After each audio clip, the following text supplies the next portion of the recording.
What's up, everybody, and welcome to Hammer Down Motorsports. Today, it's kind of a dreary evening here in Pennsylvania. It's been raining for the last couple days, so we're going to do a little bit in the garage today. We've got our custom taillights. I'll give you guys a closer up view of these.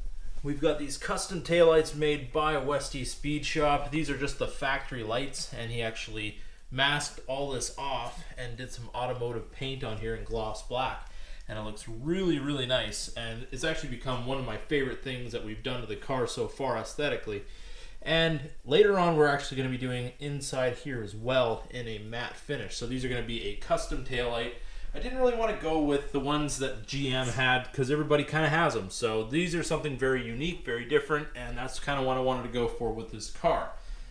So now, what we've got is our third brake light, which is pretty boring. It doesn't have anything special about it like the taillights do now, and it's kind of out of place. So we're going to do what many already have done, and that is replace it with the one from the ZL1 1LE.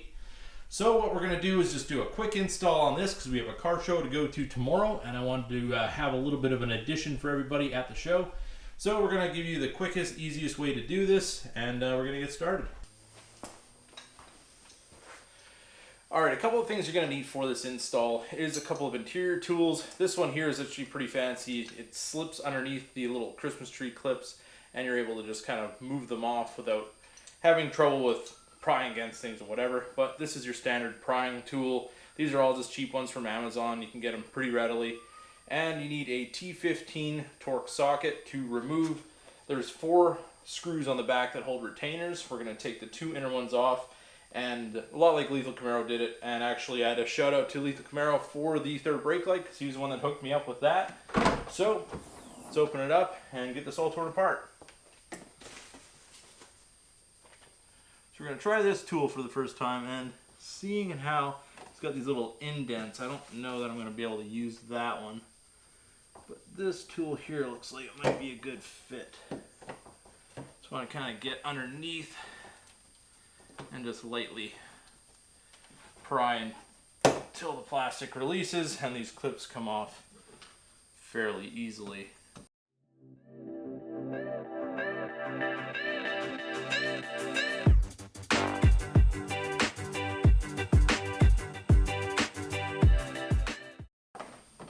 Okay, we got our wire here. It's actually just kind of popped in there. You just pop that out real easily. Tool down so we can work on this. And, well, that kind of came out in a surprising way, but came out pretty easily. So we'll get this out of our way. This gives us a look at the inside of our trunk. Now what we're going to do is kind of see up in here. You can feel the back of the third brake light assembly. You got a bigger window here in the middle. We can feel our T15 Torx screws right in there. Alright, we got our extension on our 1/4 inch ratchet and our T15. Let's go up and get these 2 inner screws undone. You kind of got to feel in here blindly. The Torx sometimes are a little tricky, but as long as you know you have the right size, eventually you will get the part that you need. Okay, we got our first T15 screw out.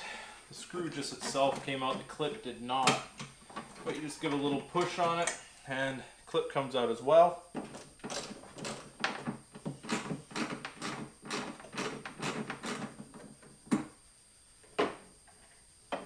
These aren't horribly tight, so they're really not that difficult to get removed. They do give you enough room to get your hand in there so you don't have to worry about dropping your screws down inside, but it's always a good idea to keep a finger or 2 on them so you know that you're not going to drop them and have to look for them, have them rattling around somewhere. So now, from what I've seen on other people's installation videos, including Lethal Camaro's, this is actually the way that he removed this. You take the 2 inner ones out and the outer ones aren't really holding anything. I've seen people remove all 4, but we're going to just try it with the 2 inner ones, save us a little bit of time. So now what's holding this is basically just the tape that's sealing this from getting water in your trunk. So we're just going to have to try and get that to release. Okay, we've got our removal tool that we use on our little clips for the inside panel here. This is a metal tool, and I don't necessarily recommend using metal tools on paint, but what I'm going to do is wrap this in a microfiber, so basically none of the metal's touching this car as it is, and you should use a plastic tool if you're going to do this, but this is kind of going to be the quickest and easiest way to do it, but do it at your own risk. So what I'm going to do, I'm going to get this tool in here. The reason I'm using the metal one is because it's not going to bend nearly as easily as the plastic ones, and I can kind of get it underneath the lip here. I've already got it underneath the edge of the third brake light, and I'm just going to lightly put pressure on it, try to get my finger underneath so its tape will release. And it's coming pretty easily. If it's not coming easily for you, I would not recommend prying on your trunk, but I only needed the tool to get it started, so like I said, do it at your own risk. But the tape releases actually pretty easily. We've got our little wire connector here. Basically, just get your little screwdriver under this little tab where it locks in, and you can get the little lock out. Okay, now to remove this clip, there's the spot opposite to where the wire is. There's actually a little clip that's kind of inside there. It's a little tab.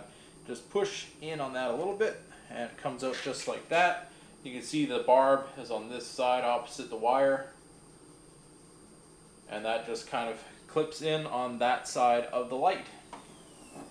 So we have our old red light removed. I'm just going to put the original clips back on it just so it is a complete unit, and we'll put those screws back in so everything is back to where it needs to be. It's always good to keep these old parts around. You never know when somebody might need one, or if you might want to put it back to stock. At least you have the option to do so.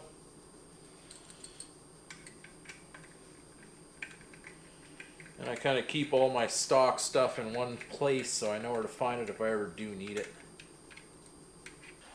Alright, now that we got our light out and disconnected, we've got the remaining seal from our old light still on the trunk lid. So what we're going to do is just kind of use our fingernail, go around and pick off all this old foam, glue, two-sided tape, whatever they used on there. Get that out of our way and make room for our new light. Alright, we got all the old glue and the old seal from the old third brake light off, and I'm going to tell you, this is the hardest part about this job, is actually getting all that kind of stuff off, because in order to get a clean surface, you got to get all the glue off. So if you have a stripe wheel, it would probably be your best friend. And if you had some isopropyl alcohol or alcohol pad or something like that to just remove the adhesive and clean up your surface so your new one will adhere really well. Those are all going to be things that you would probably want to have for this job. So now what we're going to do, seeing how it has a up sticker on it, and if you lose a sticker or you take it off and you don't remember, don't worry. It says top right here on the light itself. And we're going to take off the protective blue covering for the 3M or two-sided tape that they've got on this factory part. Then we're going to remember to plug it in before we stick it back in place. Remembering that we have the part that says top on the top. That clips in nicely. Now we're going to get our little lock that we took out earlier. Put that one back into place. Snaps in there like so. And double check, make sure top is on top once again. Get this thing nicely centered in place. And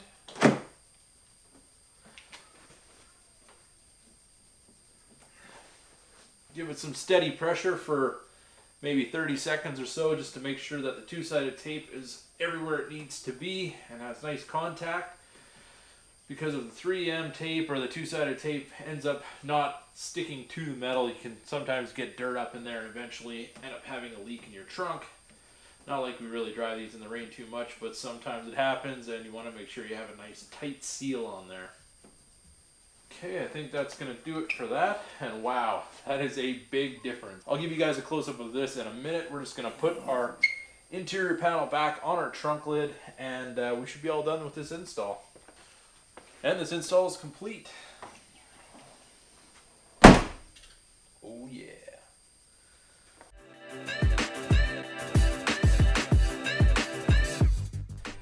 All right, we are all ready to go. Tomorrow we are heading out to Philadelphia for the Children's Hospital of Philadelphia's Christmas car show. We're dropping off some gifts and stuff for sick kids, and we're going to be taking the car out there and showing it off and having a great time. So we'll take you guys along, and we'll see you tomorrow.